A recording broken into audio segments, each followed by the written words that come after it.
La Mpox, antes conocida como viruela del mono, ha vuelto a disparar las alarmas. La propagación de la nueva variante de la enfermedad más infecciosa y mortal por África ha forzado a la Organización Mundial de Salud a declarar una emergencia sanitaria internacional. El 15 de agosto, las autoridades sanitarias suecas confirmaron el primer caso en suelo europeo y el 16 lo hicieron la de Pakistán. En lo que va del 2024 se han reportado 17.541 casos en 12 países africanos con 517 víctimas mortales.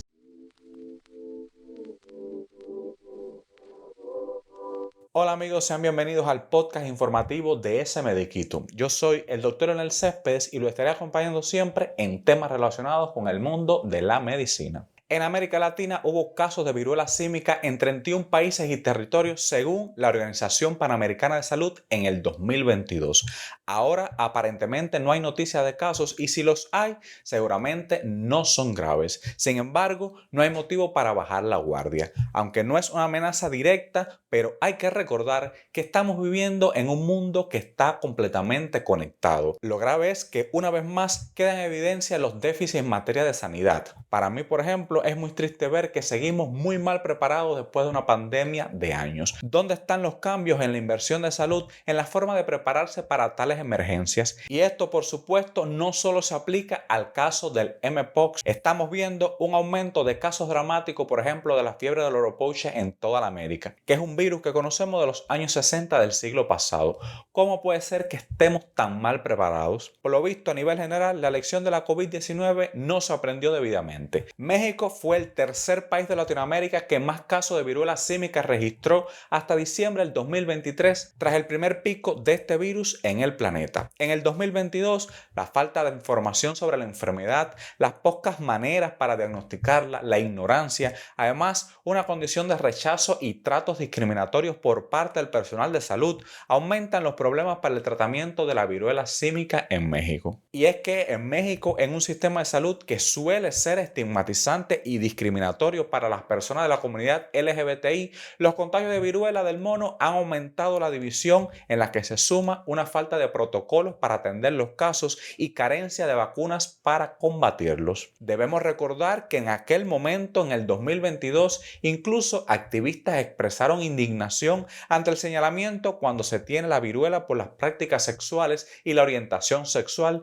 ya que aseguraron en aquel momento que se vuelve a repetir exactamente todo el estigma del VIH como de principios de los años 80. En México se emitió el primer aviso epidemiológico de viruela símica el 24 de mayo del 2022 y el primer caso importado se confirmó el 28 de mayo de ese mismo año. El 28 de junio del 2022 se llevó a cabo la primera reunión del grupo de trabajo sobre viruela símica. En esta semana la Secretaría de Salud de México emitió un aviso epidemiológico respecto a la enfermedad del Mpox y confirmó 49 casos en el país en lo que va de este año 2024. Esto en respuesta a las recomendaciones de la Organización Mundial de Salud, que el miércoles pasado, 14 de agosto, volvió a decretar emergencia sanitaria internacional por la viruela del mono. En cuanto a México, el Comité Nacional para la Vigilancia Epidemiológica, CONAVE, integrado por las instituciones del sector de salud del país, emitió el aviso epidemiológico para solicitar a las autoridades médicas de todo el territorio nacional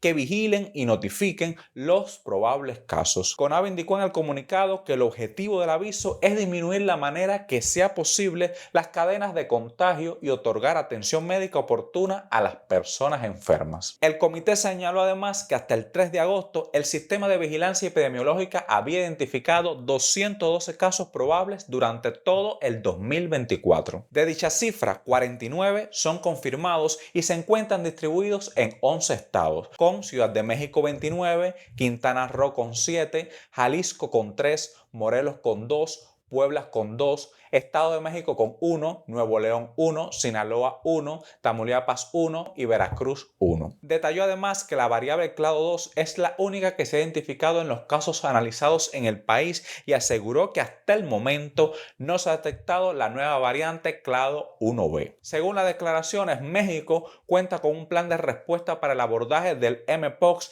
que incluye acciones de coordinación de respuesta nacional, involucramiento y empoderamiento de participación comunitaria sanitaria, diagnóstico y vigilancia epidemiológica, así como atención integral y comunicación de riesgo en un plan que se actualiza conforme a los requerimientos de la alerta epidemiológica internacional. ¿Pero qué es? ¿Cómo se transmite y cuáles son los síntomas de la viruela símica? El mpox es una zoonosis, es decir, una enfermedad infecciosa transmitida de forma natural desde animales vertebrados al ser humano. Se detectó por primera vez en África en 1970. Esta enfermedad es ocasionada por el virus de la viruela símica, el cual pertenece al género Octopoxovirus, el cual incluye el virus causante de la viruela. Su transmisión principalmente es por contacto directo o indirecto con sangre, fluidos corporales, lesiones o heridas en la piel, así como la mucosa de animales infectados. En cuanto a la transmisión secundaria o de persona a persona, esta puede producirse a través de un contacto estrecho con secreciones de las vías respiratorias, lesiones en la piel de una persona infectada o con objetos que recientemente se hayan contaminado con fluidos de un paciente o materiales de una herida. Asimismo, la infección por mpox se puede transmitir por inoculación a través de la placenta, cuyos casos se conocen como viruela símica congénita, así ha señalado la Organización Mundial de Salud. Respecto a los síntomas, uno de los principales es la erupción cutánea, que puede presentarse en manos, pies, el rostro, boca, pecho e incluso cerca de los genitales, el cual pasa por diversas etapas, incluidas costras, antes de sanar. En un principio, la erupción puede tener un aspecto de granos o ampollas, además puede causar dolor y picazón, así informan los medios internacionales. Otros síntomas que pueden manifestarse con la viruela símica incluye síntomas respiratorios como dolor de garganta, congestión nasal, tos. Puede aparecer además dolor de cabeza, fiebre, escalofríos, inflamación de los ganglios linfáticos, agotamiento, dolores musculares y principalmente dolores en la espalda. Por lo general, el mpox no representa una amenaza para la vida. Sin embargo, en algunos casos sí llega a ser mortal. Hasta ahora, la mayoría de los científicos han detectado dos cepas de este virus, el clado 1 y el clado 2. El clado 2 es el menos peligroso, con una tasa de mortalidad de alrededor del 0,1%. En otras palabras, aproximadamente una persona de cada 1000 muere al contraerla. Sin embargo, el clado 1b, una mutación del 1, el cual es responsable del actual brote, tiene una tasa de letalidad entre 3 y 4%. Y debemos recordar, por ejemplo, que la COVID-19 tenía una tasa de muerte estimada del 1,2%. Las cifras de la OMS son aún peores. Según los datos disponibles, entre el 0,1 y el 10% de las personas que contraen el mpox mueren. No obstante, el Organismo de Naciones Unidas precisa que factores como el acceso a la atención sanitaria o problemas de inmunodepresión subyacentes son lo que marcan la diferencia entre una dolencia grave o incluso la vida y la muerte. Recordemos que durante el brote mundial que comenzó en el 2022, el virus se propagó principalmente a través del contacto sexual. Sin embargo, en este punto, la organización dependiente de Naciones Unidas advirtió que no hay diferencia entre personas heterosexuales y homosexuales, pues ambas tienen el mismo nivel de riesgo si son sexualmente activas y mantienen relaciones con personas contagiadas. Desde la Organización Mundial de Salud sí recomiendan evitar encuentros casuales o sexo en grupo en aquellos países donde hay presencia del virus, y en aquellos que han superado la enfermedad les sugieren usar preservativos hasta 12 semanas después.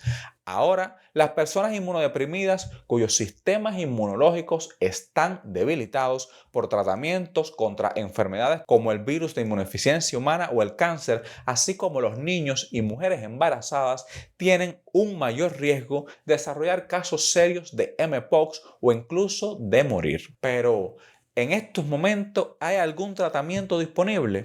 Pues sí.